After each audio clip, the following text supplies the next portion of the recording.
How'd the quarterbacks look this week? They look like they have most weeks of game planning. They've had good weeks of practice. They've thrown the ball well. They know the game plan. They know the checks and adjustments that the offense needs. It's more about just being able to get it to transfer over to a productive game day. Who looked the best this week as far as the backups? We still got to discuss that. I mean, we had a day of practice today, and we don't usually discuss that until sometime Thursday afternoon after Thursday's practice. How have you seen other receivers respond with the success Janarian has had? With more attention on him, it should open things up for other guys. Well, I think they all want a piece of the pie, a little bit. I think we've got a lot of playmakers in the wide receiver group. It's not just Janarian. Janarian's obviously gotten off to a fast start, but I think we've got some other guys that are starting to pick up their game and want to get involved in the action and being part of explosive plays. And they just got to continue to focus on doing the little things every single day, and they'll get an opportunity to get more balls their way on game day. And I think you saw that a little bit last week against New Mexico with Juwan Harris getting in the action, Andre Patton getting in the action, as well as Janarian. Chris, there's been some talk of a possible student boycott of the game over the tailgate. Is that a concern of yours or the team's, and how important are those students on game day? It's not something that we're concerned about. We're focused on going to beat a very good Iowa football team, and that's our focus. I have no doubt that the students will show up in strong support of our football team and our university. It's a Big Ten opener. It's big-time college football. There's a lot of college football fans in the state and on this campus, and I know students are upset about the tailgate. Can't necessarily blame them, but I have full confidence that they'll show up and create the type of environment that we want and need in the stadium. They're a big part of our success, both on game day and recruiting, and just the overall fan experience. And just one quick follow-up to that would be, I know you and Pat met with student leadership, and that's kind of how this thing came about. Is that something they do at Ohio State, Wisconsin, Arkansas, other big schools? Do they have a student tailgate? Is that kind of where the idea came from? Yeah, I mean, a lot of places I've been there, been areas set aside for student tailgating.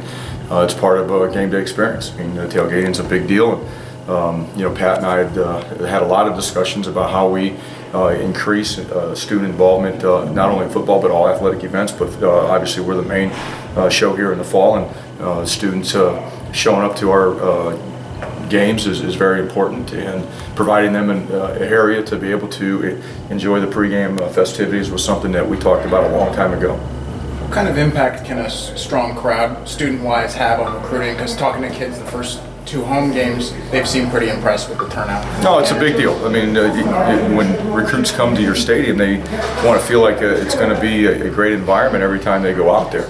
And that's a big part of recruiting. The recruits are standing on the sidelines. They look up and see an enthusiastic student section. Their first impression, wow, this is big-time football. And that's what we want here, that's what we need here, and that's what we'll build here.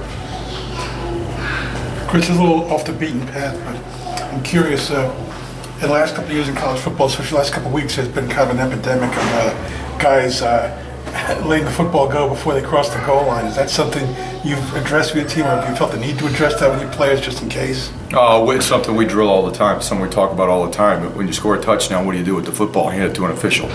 And if you're not handing the ball to the official, then you're wrong. And we talk about that. We talked about that all last spring. We talked about it all training camp. We stress it every day we're out there. You cross the goal line with the ball in your hands and you give it to the official. Are you surprised by how that's happened around college football? Yeah, I am. I don't understand it, but I've been seeing it for years. It's not just something that happened for the first time this year. It's happened several times around football, whether it's the pros or college football in the past. And I know coaches all over the country stress it and emphasize it, and individuals got to make it happen on game day when he's in that situation. But yeah, we don't take that for granted. Just assume that it's not going to happen here. We talk about it a lot, and we make sure that our players are handing the ball to the official the right way. Chris, you've spent enough time as a defensive coordinator to scheme against good quarterbacks and to see good defensive backs. How good are C.J. Beathard and Desmond King? C.J.'s a great quarterback. He runs our offense exceptionally well. He avoids pressure. He makes all the throws. He protects the football. Doesn't put it in harm's way. He takes, times he takes some shots in the backfield for pressure. He gets up and goes to the next play. So very impressed with him. Desmond King's an outstanding player too. He's a game changer. He's involved in defense. He's a punt returner, a kick returner. He's got size. He's got speed. He's got change of direction. He can play man. He can play zone. So they're both outstanding players in my opinion. How is Ronnie James looked this week? He's done a nice job this week. He's learning a new position, so he's got a ways to go from that standpoint. But I'm more concerned about Ronnie's health, and I think right now he looks like he's 100%. He's moving well. He'll be a factor for us on special teams as well. Thanks.